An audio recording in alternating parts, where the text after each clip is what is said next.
Sure, both the new iPhone XS and XS Max have faster processors and better cameras, but the supersized XS Max steals the show.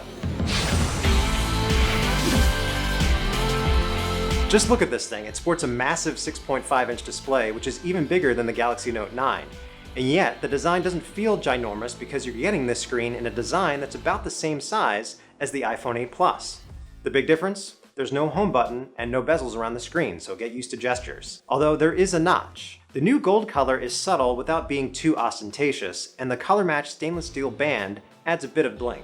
If you prefer something a little more one-hand friendly, the iPhone XS's screen is just fine at 5.8 inches. And it benefits from the same 60% greater dynamic range as the iPhone XS Max. Both screens boast a searing brightness of over 600 nits according to our tests, but I would rather use the Max for watching movies. It's like having a mini movie theater in your pocket. Another benefit of the bigger display on the XS Max is that you get a dual pane view in certain apps like Mail and Calendar, though you can't run apps side by side like you can on Android phones like the Galaxy Note 9.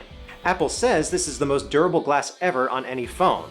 We'll be putting that to the test in the future. What we can say for sure now is that the new iPhones earn their IP68 rating, which means they can be dunked in 2 meters of water for 30 minutes instead of last year's 1 meter. The improved dual cameras are identical on the new iPhones, as you now get a smart HDR mode that brings out more highlights, and a new depth control feature that lets you adjust the depth of field on portraits after you shoot. So you can control just how much bokeh you see. Plus, the faster autofocus will help you get better action shots. As the first 7nm processor in a phone, the A12 Bionic chip in the new iPhones is the fastest we've ever tested. On Geekbench 4, for example, the XS Max surpassed 11,000, compared to under 9,000 for the Galaxy Note 9. We also notice a difference in everyday tasks like video editing and opening apps. Fortnite took 21 seconds to load on the iPhone XS versus 35 seconds on the Note 9. The A12 chip is also custom designed for delivering better AR experiences like this shopping app, without sucking down too much battery life. The iPhone XS does last longer on a charge than last year's iPhone X, but the bigger battery on the iPhone XS Max surpasses that mark by a substantial margin, which is one more reason to go with the Max.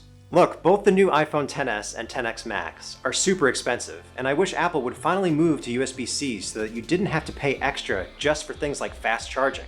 But overall, both new iPhones have the speed, display quality, and camera prowess you deserve. But if I were spending my own money, I get the XS Max for its bigger 6.5-inch canvas and longer battery life. Is the Max worth $350 more than the upcoming iPhone XR?